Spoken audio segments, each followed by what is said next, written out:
Good morning, students. Yesterday we have gone to the class that is the arrhythmia. We have came to know all the details about arrhythmia. Today we are going to enter to the topic that is the anti-arrhythmic drug.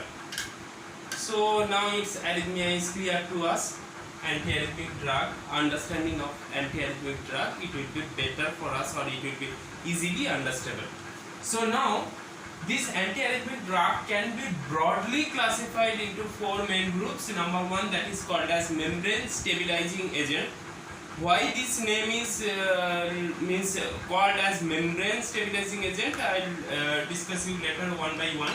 Second one, the most important, that is agent widening action potential. So, and the third one, that is the beta blocker, and fourth one, that is CCB, calcium channel blockers. So these four categories of drugs we are mostly using in the treatment of arrhythmia.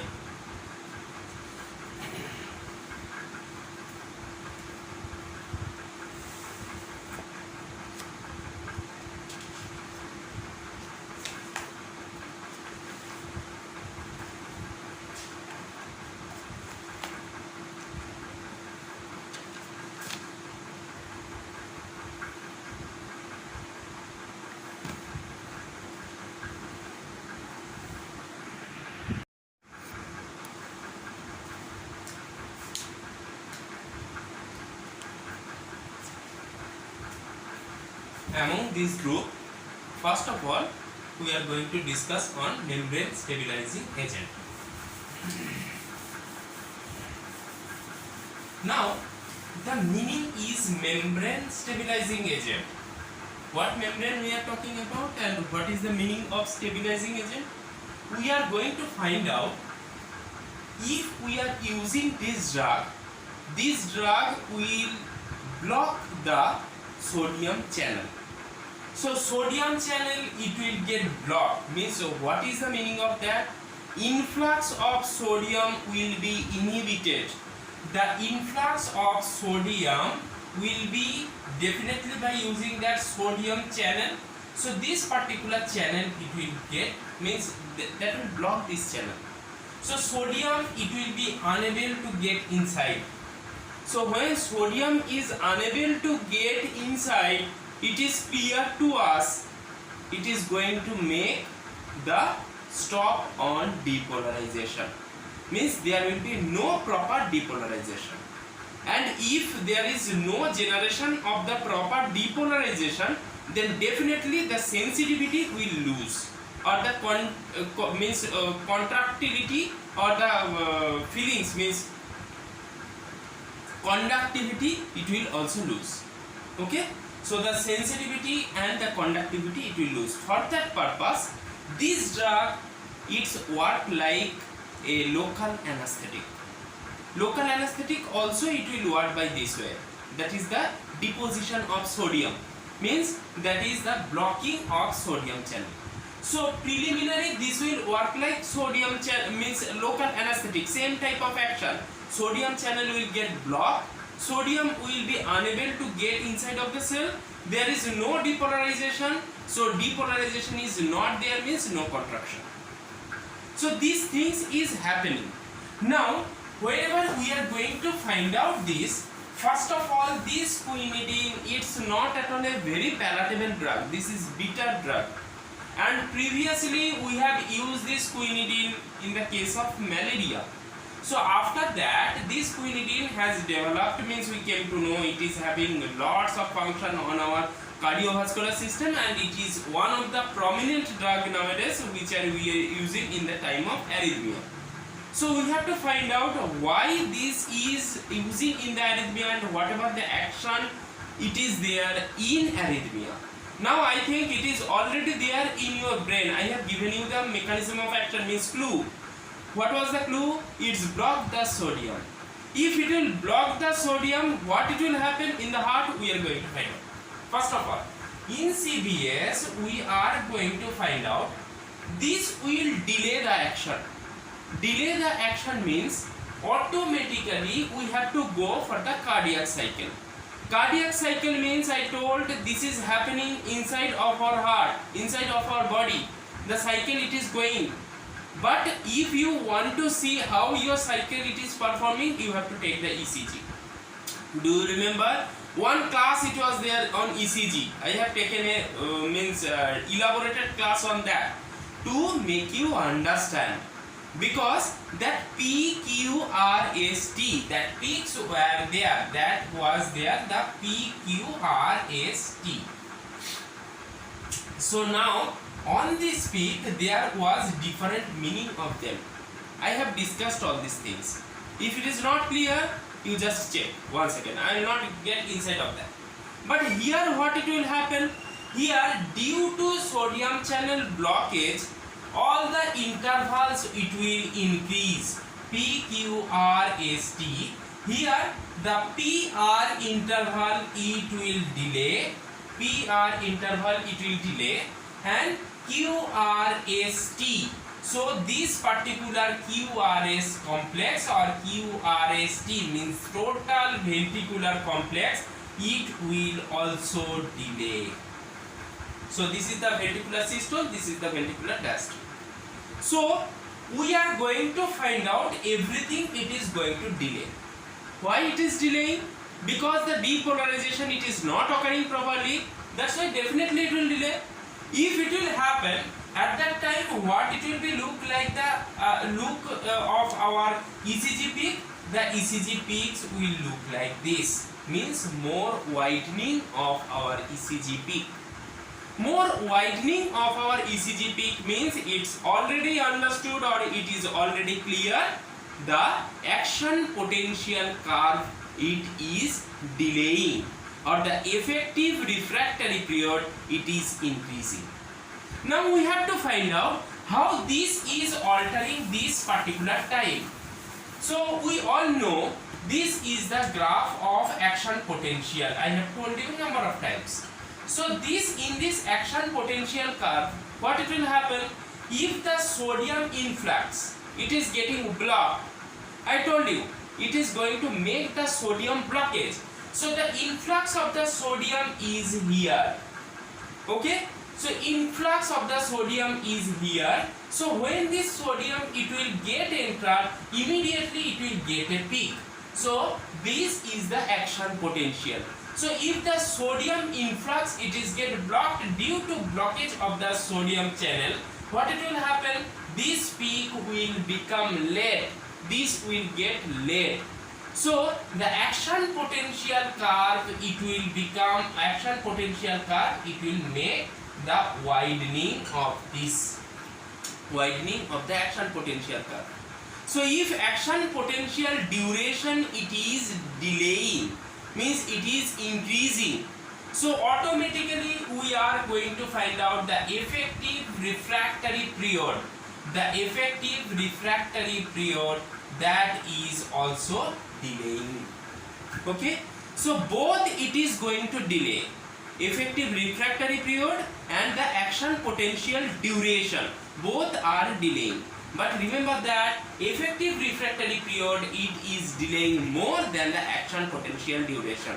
So if you are going to find out the effective refractory period by action potential duration, then definitely the result will be more, result will increase, because this is delaying more and this is delaying lesser than this.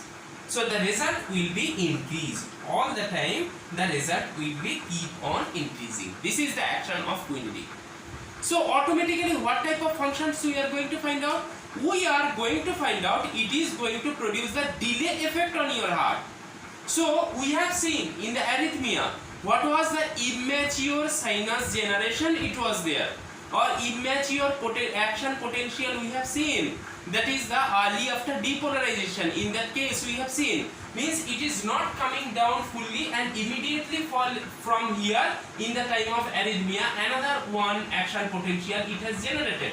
It will not happen, because here we are going to get the excess time or enough time, more time to produce this action potential curve. So immature action potential or incomplete this action potential, it will, this curve it will not produce. So when it will not produce, definitely we are going to get recovery from the arrhythmia. Means whatever the continuous beating or more beating or arrhythmic beating it is happening to our heart, that will be inhibited. Remember that this particular drug always decreases our, what is this, myocardial contractility. So myocardial contractility, if it will decrease, then definitely we are going to get relief from the arrhythmia. But it is good when the heart is okay for a normal patient. Means if we are applying to a normal patient. But if you are by mistakenly that arrhythmia it is mixed with some what is this, cardiac failure patient, and we are applying at that time, definitely there is a huge chance of making cardiac arrest or death, because it is making the delay. So in the cardiac failure time, if we are going to give this quinidine, definitely it is nothing but it can harm only. Okay, so this is the main important effect on heart. Remember that it also decrease the impulse generation. Means SA nodal sinus impulse generation, what it is there, this will get delay.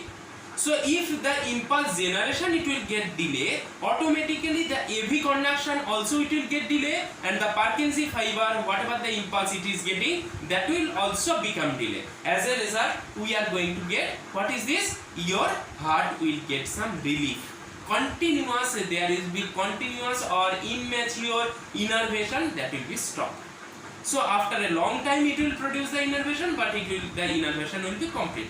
So like that this quinidine is working. But remember that quinidine is not palatable to all of the patient, because mostly it is bitter in taste, very bitter in taste, and it is difficult to mask its bitterness by using any of the adhesive, okay, or any of the sweetening agent.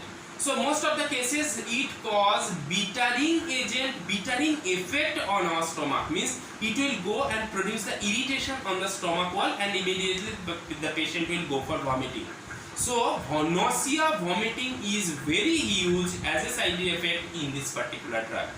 Remember that this may cause the skeletal muscle relaxation. Okay, because once again that is the delaying effect of our action potential. So this particular drug it is having a wide range of use, but still there it has to be used with very much caution, because stomach upset along with that what is this, stomach cramping, abdominal cramping with vomiting, nausea, along with that you are going to find out this particular effect, that is the sometimes it may cause the cardiac failure or death also. So it has to be used very with precaution. This quinidine is also having alpha adrenergic blocking agent. Like means alpha adrenergic means you know that adrenergic two receptors types are there, alpha and beta. So this is alpha adrenergic blocking agent. So what is the function of alpha on blood vessel? Alpha makes the constriction. So here it is having the blocking agent, blocking activity, means the blood vessel will be dilated. So there is a tendency to fall in BP if you are using quinidine. So that will be the effect. We are going to find out about the quinidine. The next group of drug already we have discussed in the classification. Next class of drug, that is the agent widening action potential. Example was amiodarone. So what it is happening here, the name itself it is indicating agent widening action potential.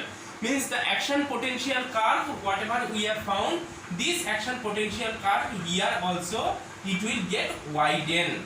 Means the effective refractory period it will increase over here. By the way, I should tell you one of the terminology. So if we are going to get a actual action potential curve, it will look like this. So now what it will happen, if you will measure this distance, this is called as effective refractory period. If you will make a imaginary line over here, you will get another one distance. this is called as total refractory period. Right? If you will minus this effective refractory period from total refractory period, you will get one of the data which is this area, that is called as resting refractory period. Remember that it will be here in use.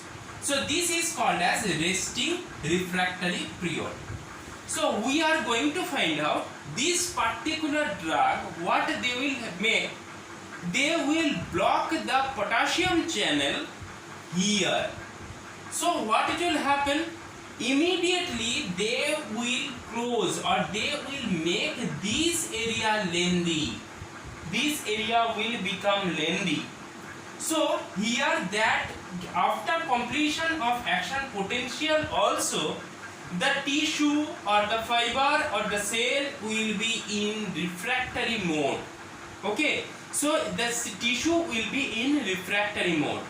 Here it is going to block the potassium channel. So this is the first mechanism of action.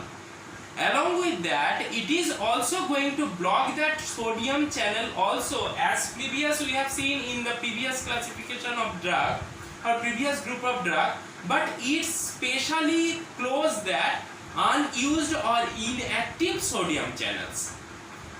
Means in general it is not closing, it only going to close, or it only going to inhibit the inactive sodium channel. So for that purpose, what it will happen? Immediately it will block all that inactive sodium channels only. The recovery rate, it will be higher than the previous group. So here the channel recovery will be higher rate than the quinidine.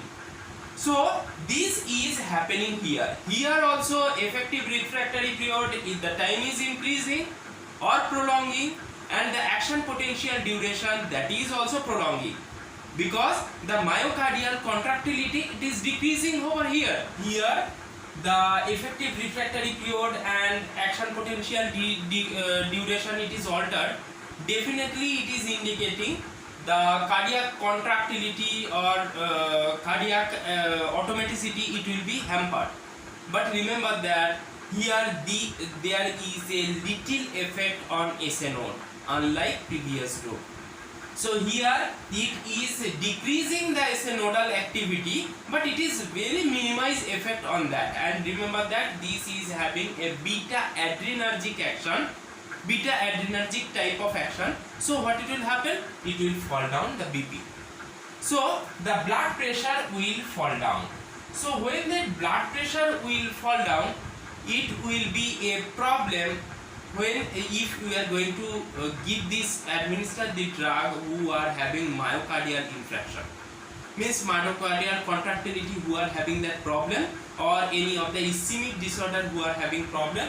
If we are going to give this drug on this patient, it may cause severe cardiac arrest. Okay, so we should be very cautious by using this drug in that cases. Along with that, this is also having same type of side effects as we have discussed in the previous group, that is the stomach upset, GI irritation, nausea, vomiting, headache, beta adrenergic, already we have studied in different chapter. So this is also having very good anti-arrhythmic activity, because it's also produce the membrane stabilizing activity, but in different way. Anti-adrenergic, what it's produce, it's going to means accelerate the heart action by we have seen by alpha and beta, both the receptors. So this beta adrenergic action on the heart, we are not going to discuss about the vessel. So it is going to act on the heart. Beta produce the stimulation on the heart. So beta 1 receptor, it produces the stimulation on the heart. So if this beta will get blocked by the propranolol, what it will happen? The stimulation will be inhibited. So the stimulation, it will be inhibited means what it is happening? Exactly we have to think.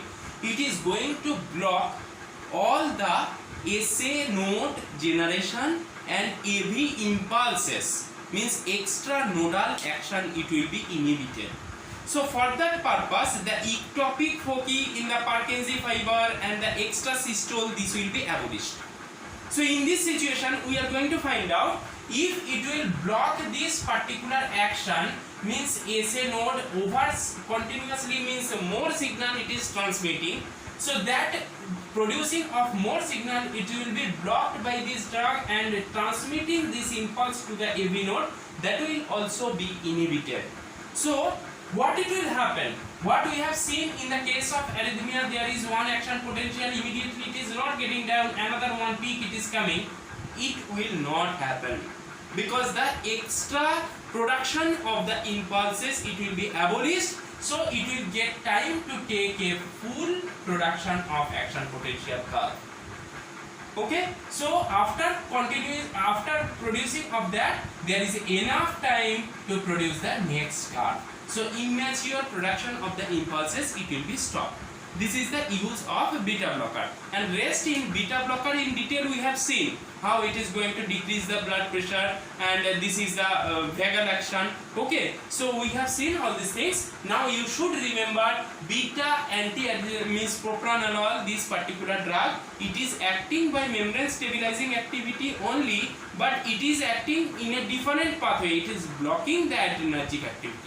Okay, so by this way the effective refractory period it will be lengthened, means effective refractory period it will be prolonged, and ultimately the goal will be achieved, because the recurrent production of action potential it will not be there. Last class of drug we are using here, that is the calcium channel blockers. It is already known to us, verapamil, diltiazem, nepentine, 3 types of calcium channel blockers, and still more are there.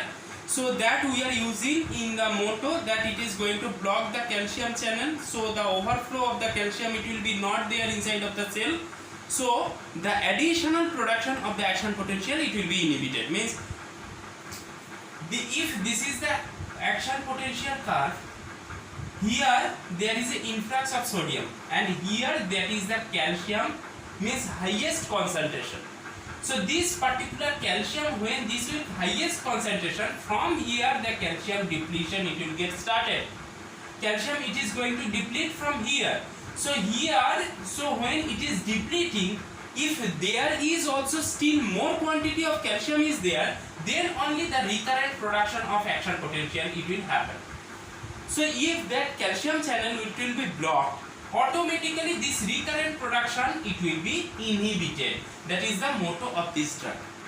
So remember that this calcium channel blocker, in sometimes this is giving the best result with the combination with some other drug. Okay, so we are going to find out, whenever a patient it is coming with arrhythmia, we should know, first we should analyze what is the exact condition. Means the patient is life threatening, or the patient is facing the hypotension, or the patient is facing the infraction along with arrhythmia. So we have to first judge this patient, then we should think for the choice of drug. Prior to choice of this drug, this classification of drug, we should go for a good ECG, means a good cardiac cycle observation we have to go for. Means which area it is happening, means which area is altering. Your ventricular portion it is going to get affected more, or the means atrium portion it is going to get more. Means P is getting a short peak, or P is getting a heavy peak, or QRS, whatever the complex, means ventricular systole, what is this particular complex, what it is showing. If the case it is indicating that is a ventricular complex, then the best option, the starting drug, that is the lidocaine, along with some other combination. But if we are finding that is the case it is happening in the means atrium, so that is the atrium flutter or atrium fibrillation, so in that case the very beginning treatment it will start with calcium channel blocker. So after that we may use along with calcium channel blocker along with the beta blocker. Okay, so that will be very good for if we are going to find out the peak abnormalities is there in P, means atrial flutter or arterial fibrillation it is there. If we are finding that is the problem, it's mostly related to the ventricular portion, we should go for that. What is this? Lidocaine, means first group of drug. That is the we should use that particular membrane stabilizing agent. Okay, so this particular drug it will produce a very nice result. Along with that, after that you may make combination with the beta blocker. Okay, so action you means amiodarone. You can use the which whatever drug is using the increasing the action potential. You can make a combination, but the beginning choice of drug, it will be depending upon what situation it is there for the patient, means the patient's condition, and by mostly you have to make a good focus on the ECG peak. Okay, so that's why I told at that time that ECG is very important as per our syllabus. That's why we have make a brush up previous classes on the heart and all these things. Okay, so this here we have completed the anti-arrhythmic drug. So please go through and make it a detailed knowledge on your brain. If you are finding any of the problems, make it clarify, because the afternoon session, in the practical session we will meet and there will be an interactive session on this particular topic. Okay, take care, have a nice day.